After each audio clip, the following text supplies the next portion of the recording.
రాష్ట్రంలో ఈదురుగాలులతో కూడిన వర్షం బీభత్సం సృష్టించింది. క్యూములో నింబస్ మేఘాల ప్రభావంతో పలు చోట్ల ఈదురుగాలుల వర్షం పడ్డది. నల్గొండ, ఖమ్మం, యాదాద్రి, భువనగిరి, మహబూబాబాద్ జిల్లాల్లో మోస్తరు వర్షం కురిసింది. ఈదురుగాలులకు ఇండ్ల పైకప్పులు ఎగిరిపోయాయి, చెట్లు కూలినాయి, స్తంభాలు విరిగిపడటంతో కరెంట్ సరఫరాకు తిప్పలైంది.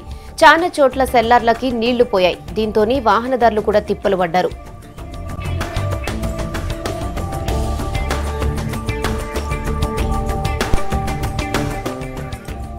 హైదరాబాద్ లోనూ రాత్రి పలు చోట్ల వర్షం పడింది. రాత్రి కురిసిన వర్షంతో వాతావరణం చల్లబడింది. వర్షంతో మామిడి తోటలు, ఇతర పంటలకు నష్టం జరిగింది. ఇక రాష్ట్ర వ్యాప్తంగా పిడుగులు పడి 3 చనిపోయారు.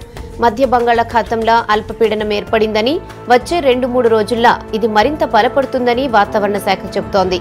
అల్పపీడనంతోని రుతుపవనాలు కూడా మరింత వేగంగా కదిలి నెలాఖరుకు వర్షాలు పడతాయంటున్నారు ఆఫీసర్లు.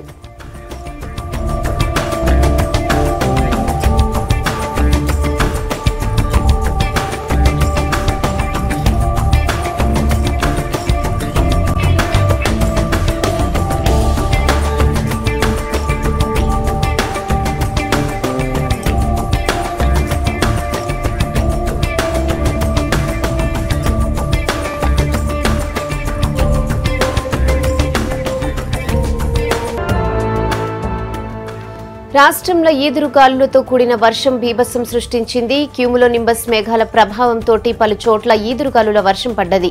నల్గొండ, ఖమ్మం, యాదాద్రి, భువనగిరి, మహబూబాబాద్ జిల్లాల్లో మోస్తరు వర్షం కురిసింది. ఈదురుగాలులకు ఇండ్ల పైకప్పులు ఎగిరిపోయాయి, చెట్లు కూలినాయి, స్తంభాలు విరిగిపడటంతో కరెంట్ సరఫరాకు తిప్పలైంది.